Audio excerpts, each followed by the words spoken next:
Então, hoje a gente vai fazer um textinho do poder da ação. Faça sua vida ideal sair do papel. Você coloca no papel seus ideais? Também é muito importante sentar e ressignificar. Por que é muito importante ressignificar? Porque tem projetos que são mais a longo prazo, não são rápidos. Muitas vezes nós modificamos nossos pensamentos, a nossa busca, o nosso olhar, e ficamos presos naquele antigo projeto. E às vezes aquele antigo projeto já não existe mais na vontade, na sua vontade. Você já compreendeu que você quer algo a mais.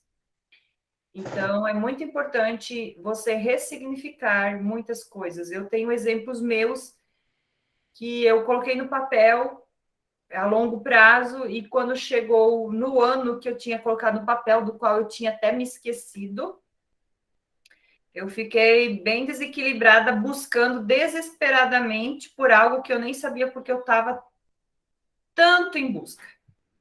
E depois, um dia, eu encontrei este papel e eu percebi que eu não tinha ressignificado e era uma coisa que eu já não queria mais, mas como estava registrado, a minha alma queria, para realizar algo que já não fazia mais sentido.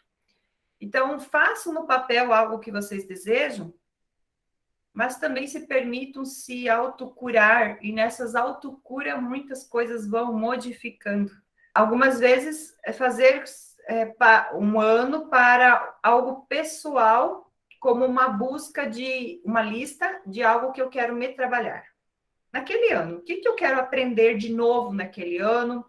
O que eu quero fazer de algo de novo naquele ano? Qual é o livro que eu acredito que é bom? Qual é a área da minha vida que eu quero me aperfeiçoar? Por exemplo, quero me aperfeiçoar em autoconhecimento. Quero me autoaperfeiçoar na presença, na concentração, no centramento. Quero me aperfeiçoar no dinheiro, na prosperidade, como ter sucesso. O que você deseja naquele ano ter uma prosperidade?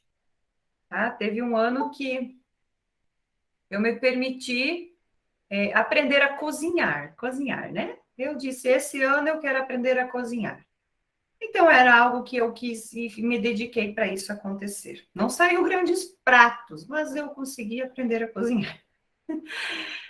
Aprender a enfrentar um medo, né? Porque às vezes são medos. Então, enfrentar o medo de quê que eu preciso? E nesse livro, hoje eu peguei na página 86, tá? Algo interessante, que muitas vezes nós não alcançamos nossos objetivos porque nós ficamos presos em traumas, em crenças, em movimentos que não fazem mais ou que não são mais condizentes à minha idade. A minha idade, por quê? Porque às vezes eu estou num trauma de 20 anos atrás, quando eu tinha 15 anos, quando eu era criança, qual foi o trauma que aconteceu? Foi uma separação? Foi uma briga? Foi algo que o pai disse? Foi algo que a mãe disse? Foi uma morte? O que fez eu paralisar? E como eu reagi com essa paralisação? Então, muitas vezes eu fico preso. Lembrando que uma das coisas que eu falo é qual é a cura que está acontecendo ali? Qual é a cura que está acontecendo ali? Se está existindo uma cura ali, é porque algo movimentando está acontecendo. Então, quando temos um trauma, o que eu faço com esse trauma? Eu me impulsiono e uso ele para um aprendizado, ou eu me faço de vítima e fico lá remoendo, perpetuando naquele trauma, como se fosse um sentimento de quê? Vingança? Um sentimento de por causa de você, por causa daquilo, eu não vou para a vida? Então, muitas vezes eu atendo clientes e nós, me percebendo, e nós, eu digo me percebendo também, são movimentos inconscientes que fizemos e não percebemos. Então, muitas vezes precisamos fazer uma autoavaliação quando tem algo travado. Por exemplo, eu quero a prosperidade. Por que você não alcança a prosperidade? Ah, porque quando eu era criança, o meu pai sempre me xingava e me diminuía. Certo? É uma dor, mas também temos uma escolha a partir daquele momento. Eu quero ficar lá brigando com meu pai, que o meu pai deveria ser de forma diferente comigo, ou eu vou dizer assim, bom, então eu acho que eu preciso tomar uma atitude diferente. Não se fazer de vítima é o que nós vamos ler um pouco, tá? Muitas pessoas possuem um terrível hábito de se fazer de vítima, seja criticando e reclamando, seja se colocando em uma situação de inferioridade e sofrimento. Lembrando que não fizemos muitas vezes de forma consciente, a maioria das vezes é de uma forma inconsciente, eu não percebo, é automático, eu já estou acostumado. Precisamos ter muita coragem, mas podemos, nessa coragem, perguntar para as pessoas próximas: você percebe um ponto negativo em mim? Mas esteja preparado para ouvir e lembrando que é uma evolução que você terá. Não olhe como uma crítica. Olha como um agradecimento pela pessoa que vai te abrir os olhos daquilo que você precisa evoluir. Então, lembrando que estar num sentimento de inferioridade e sofrimento é um estado de vítima, tá bom?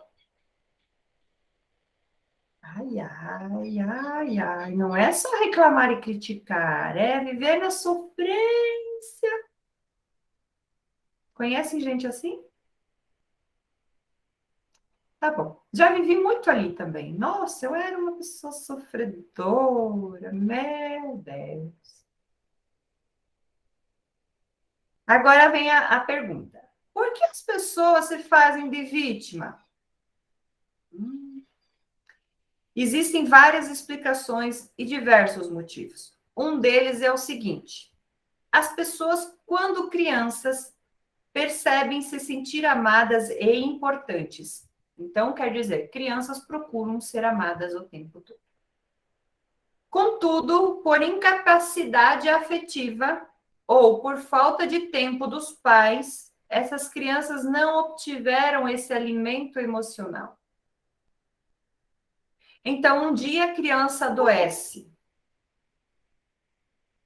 E quando os pais percebem que era uma doença um pouco mais grave, voltam-se totalmente para ela, com carinho, atenção e cuidado.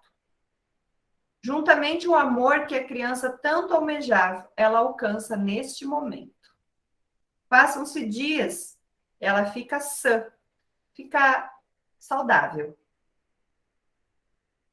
E mais uma vez as coisas voltam a ser como eram antes. Os pais já não têm mais aquele cuidado com ela, aquela atenção, aquele carinho, e ela já não percebe mais o amor que desejava deles. E, como é normal na primeira infância, mais uma doença surgiu. E novamente todas essas atenções se voltam para a criança. Carinho, atenção, cuidados, gostos e vontades. Mais uma vez, ela sentiu-se a plenitude de ser amada e importante. A repetição desse ciclo deixou um aprendizado inconscientemente nesta criança. Quando sofro, quando fico doente, quando fico debilitada, eu passo a ser amada, amparada e querida. Quando eu estou boa e saudável, ninguém liga para mim. E crescemos e nos tornamos adultos racionais. Porém, aquela criança continua lá dentro de nós, ansiando por atenção e carinho, querendo se sentir importante e ser amada. Para conquistar tudo isso, o caminho já foi aprendido na infância.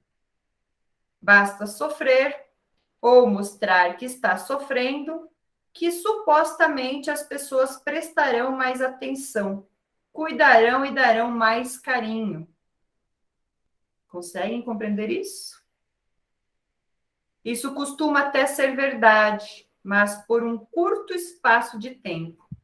E como um vício, novamente esse adulto carente e infantilizado sairá em busca de se sabotar e de se levar a sua existência ao declínio, prejudicando-se somente para colher a atenção que deseja. Para isso, mostrará a quem lhe der ouvidos que está sofrendo, que está em crise, que sua vida é muito difícil. Relatará com uma incrível riqueza de detalhes como as coisas estão difíceis em sua casa. As contas atrasadas, sofrimento, abandono, casamento fracassado e assim por diante. O afeto e a atenção óbvios desta maneira poderão ser fugazes. Logo, as outras pessoas retornarão a seus fazeres e sua vida, esperando que a outra pessoa faça a mesma coisa. Contudo, ela não está envolvida em sua... Contudo, ela está tão envolvida em sua vitimização que apenas fica à deriva, aguardando a próxima oportunidade de se apresentar como uma grande sofredora das circunstâncias.